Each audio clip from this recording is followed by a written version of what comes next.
창세기 5장은 아담에서 노아까지 이어지는 믿음의 계보를 기록한 장입니다.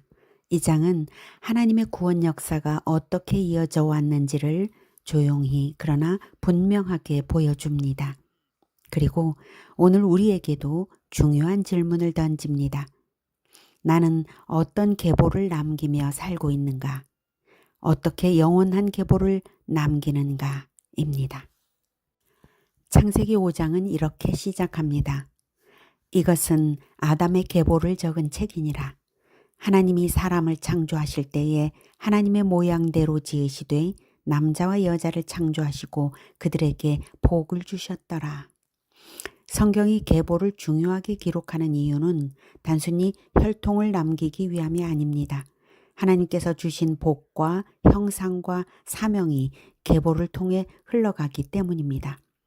하나님은 사람을 그분의 형상대로 창조하시고 남자와 여자를 연합의 존재로 세우셨습니다. 그리고 결혼과 출산을 통해 하나님의 형상이 대대로 이어지고 번성하여 천국이 건설되도록 계획하셨습니다. 그래서 성경의 계보는 단순한 가족사가 아니라 하나님의 은혜가 흐르는 통로입니다. 창세기 4장은 가인의 계보를 말했고 5장은 아담의 계보를 말합니다. 가인은 아담의 아들이지만 창세기 5장은 가인과 그 후손들을 아담의 후손으로 인정하지 않습니다. 오직 셋의 계보만을 기록합니다. 아담이 자기의 형상과 같은 아들을 낳아 그 이름을 셋이라 하였다. 창세기 5장 3절. 여기서 말하는 자기의 형상과 같은 아들은 외모가 닮았다는 뜻이 아닙니다.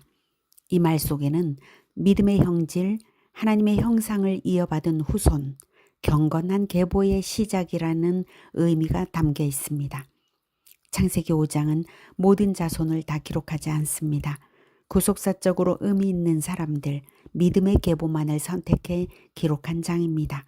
그런 의미에서 성경이 말하는 믿음의 계보는 생명책을 예표합니다. 창세기 5장은 수천 년의 시간을 압축하며 결국 한 인물에게로 향합니다. 바로 노아입니다. 그 이유는 분명합니다. 노아는 홍수 심판의 중심 인물이며 홍수 이후 새 인류의 시조가 되기 때문입니다. 무엇보다 타락한 시대 속에서 믿음을 끝까지 붙든 사람이었기 때문입니다. 특히 주목할 점이 하나 있습니다. 노아의 조상들 곧 믿음의 계보에 속한 사람들은 모두 하나님께 부르심을 받은 후에야 홍수 심판이 비로소 시작됩니다. 이것은 하나님의 구원이 결코 성급하지 않으며 단 한 명도 탈락시키지 않고 구원하신 후 비로소 심판이 완성된다는 사실을 보여줍니다. 창세기 5장을 읽다 보면 계속 반복되는 표현이 나옵니다. 누구를 낳은 후 몇 년을 지내며 자녀들을 낳았으며 죽었더라. 4장 가인의 자손들에게서는 이런 표현이 없습니다. 가인의 자손들은 다만 문명을 이룬 자들로서만 기록될 뿐 그들이 낳은 자손에 대하여 성경은 관심이 없습니다. 하나님의 형상이 끊어진 자들이었으므로 창세기 1장에서 명하신 번성의 복과 무관했습니다. 그러나 창세기 5장의 셋의 계보는 달랐습니다. 아담으로부터 하나님의 형상을 물려받았으므로 낳고 또 낳은 것이 복이 된 것을 성경이 기록으로 남긴 것입니다. 이 죽음의 역사 속에서도 하나님의 형상은 끊어지지 않고 계속 이어지고 있었다는 점입니다. 그러므로 죽음은 끝이 아니었고 영원에 잇대어 있었습니다. 당대의 마지막 의인 노아의 존재로서 하나님의 형상의 계보가 잇대어 있었음을 성경은 증언하고 있는 것입니다. 창세기 5장에서 가장 빛나는 이름은 에녹입니다. 에녹이 하나님과 동행하더니 하나님이 그를 데려가심으로 세상에 있지 아니하였더라. 에녹은 300년 동안 하나님과 동행했습니다. 죽음을 보지 않고 하늘로 옮겨진 사람입니다. 에녹의 삶은 예수님의 부활 승천을 예표합니다. 성경이 말하는 동행이란 늘 하나님을 의식하며 사는 삶, 친구처럼 하나님을 모시는 삶, 하나님의 마음에 합한 선택을 하는 삶입니다. 에녹은 인류 역사 속에서 죽음 이후에 소망이 있음을 몸으로 보여준 첫사람이었습니다. 에녹의 존재는 아담에서 노아에게 이르는 이 계보가 어떤 계보인지를 증언합니다. 바로 하나님 형상을 따른 행렬이었습니다. 에녹의 아들 무두셀라는 성경에서 가장 오래 산 사람입니다. 무려 969세입니다. 유대 전승에 따르면 그의 이름은 그가 죽으면 심판이 온다는 뜻을 가진다고 전해집니다. 놀랍게도 무두셀라가 죽은 해가 바로 홍수의 해였고 경건한 계보의 마지막 죽음이었습니다. 하나님은 마지막 믿음의 백성 한 사람까지 심판의 자리에 두지 아니하시려고 끝까지 기다리신 것입니다. 그리고 나서 노아 가족을 방주에 태우셨습니다. 노아의 아버지 라멕은 아들의 이름을 이렇게 짓습니다. 이 아들이 우리의 수고와 땅의 고통 가운데서 우리를 위로하리라.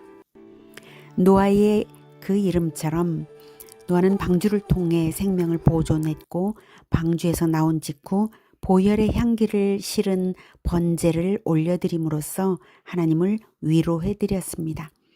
심판주 하나님의 통탄하심을 깊이 이해한 노아의 번제였습니다. 위로받으신 하나님은 무지개 언약으로서 인류와 모든 생물을 위로하셨습니다. 노아는 하나님의 은혜의 통로가 되었으며 새 시대를 여는 사람이 되었습니다.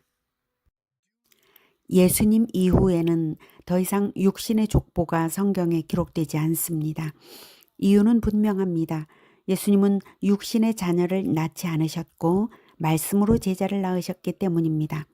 육신의 자녀를 낳지 않으셨지만 예수님의 삶은 다른 씨, 곧 말씀 씨앗으로 제자를 낳은 아버지 아담이요, 여호와의 이름을 부른 공동체의 리더 에노스요, 하나님과 동행하시고 부활 승천하신 에녹이요, 보혈의 향기로 하나님을 위로하신 노아입니다. 이 모든 거룩한 계보의 거룩한 삶의 총체가 그리스도 예수님의 삶에 녹아 있습니다. 그리고 예수님을 따르는 계보는 복음으로 이어지는 계보, 생명책에만 기록되는 계보입니다. 그래서 생명책은 어린 양의 생명책입니다. 육신의 자녀가 없어도 복음으로 누군가를 세우는 사람은 하나님의 계보를 잇는 사람입니다. 하나님과 동행하는 삶의 모범, 그리스도 예수님을 따라 하나님의 형상을 다음 세대에 낳고 세우는 우리 모두가 되기를 축복합니다. 하나님의 말씀을 함께 듣겠습니다. 창세기 5장. 이것은 아담의 계보를 적은 책이니라. 하나님이 사람을 창조하실 때에 하나님의 모양대로 지으시되 남자와 여자를 창조하셨고 그들이 창조되던 날에 하나님이 그들에게 복을 주시고 그들의 이름을 사람이라 일컬으셨더라. 아담은 130세에 자기의 모양 곧 자기의 형상과 같은 아들을 낳아 이름을 셋이라 하였고 아담은 셋을 낳은 후 800년을 지내며 자녀들을 낳았으며 그는 930세를 살고 죽었더라. 셋은 105세에 에노스를 낳았고 에노스를 낳은 후 807년을 지내며 자녀들을 낳았으며 그는 912세를 살고 죽었더라. 에노스는 90세에 게난을 낳았고 게난을 낳은 후 815년을 지내며 자녀들을 낳았으며 그는 905세를 살고 죽었더라.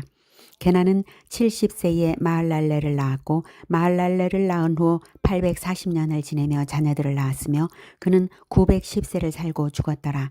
마할랄렐은 65세에 야렛을 낳았고 야렛을 낳은 후 830년을 지내며 자녀를 낳았으며 그는 895세를 살고 죽었더라.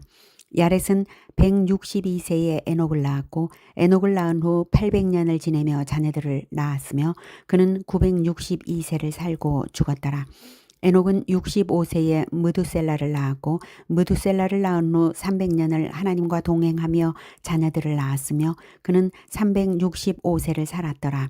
에녹이 하나님과 동행하더니 하나님이 그를 데려가심으로 세상에 있지 아니하였더라.